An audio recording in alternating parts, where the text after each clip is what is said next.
10 तक गिनूंगा।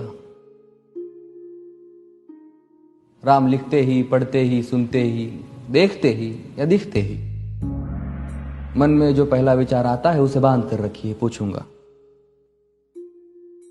1 2 3 4 5 6 7 8 9 9 9 हाथ काट कर रख दूंगा ये नाम समझ आ जाए तो।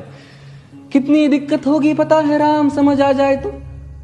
भाई राम राम तो कह लोगे पर राम सा दुख भी सहना होगा। पहली चुनौती ये होगी कि मर्यादा में रहना होगा। और मर्यादा में रहना मतलब कुछ खास नहीं कर जाना है, बस त्याग को गले लगाना है और अहंकार जलाना है।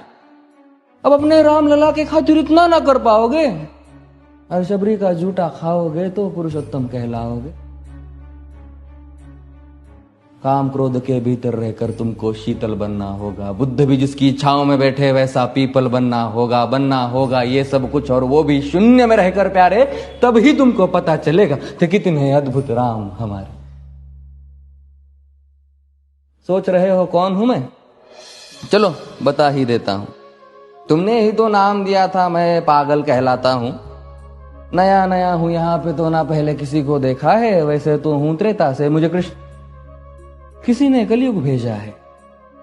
भाई बात वहां तक फैल गई है कि यहां कुछ तो मंगल होने को है कि भरत से भारत हुए राज में सुना है राम जी आने को है। बड़े भाग्यशाली हो तुम सब। वहां पे सब यही कहते हैं कि हम तो राम राज्य में रहते थे पर इन सब में राम रहते हैं। यानी तुम सब में राम का अंश छुपा है। मतलब वो तुम में आते हैं रहने। सच है या फिर गलत खबर? अगर सच्ची है तो क्या कहने। तो सबको राम पता ही होगा, घर के बड़ों ने बताया होगा। तो बताओ फिर कि क्या है राम।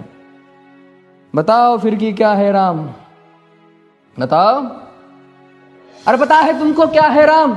या बस हाथ धनुष तरकश में बान, या वन में जिन्होंने किया गुजारा, या फिर कैसे रावण मारा लक्ष्मण जिनको कहते भैया, जिनकी पत्नी सीता मैया। फिर ये तो हो गई वही कहानी, एक था राजा एक थी रानी।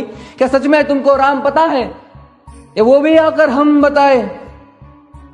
बड़े दिनों से हूं यहां पर, सब कुछ देख रहा हूं कब से। प्रभु से मिलने आया था मैं, उन्हें छोड़कर मिला हूं सबसे। एक बात कहूं अगर बुरा ना मानो, नहीं तुम तुरंत ही क्रोधित हो जाते हो। पूरी बात तो सुनते भी नहीं, सीधे घर पर आ जाते हो।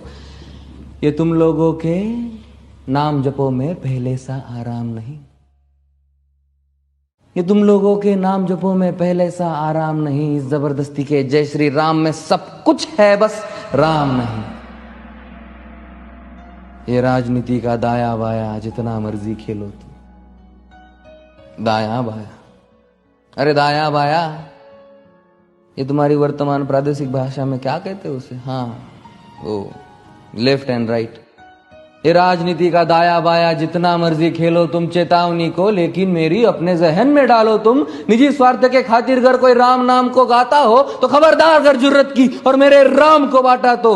भारत भू का कवि हूं मैं, तभी निडर हो कहता हूं राम है मेरी हर रचना में। मैं बजरंग में रहता हूं, भारत की नींव है कविताएं और सत्य हमारी बातों में। तभी कलम हमारी तीखी और साहित्य हमारे हाथों में।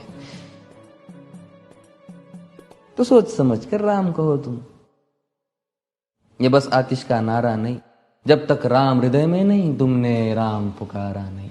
राम कृष्ण की प्रतिभा पर पहले भी खड़े सवाल हुए। ये लंका और ये कुरुक्षेत्र यूं ही नहीं थे लाल हुए। अरे प्रसन्न हंसना भी है और पल पल रोना भी है राम। सब कुछ पाना भी है और सब पाकर खोना भी है राम।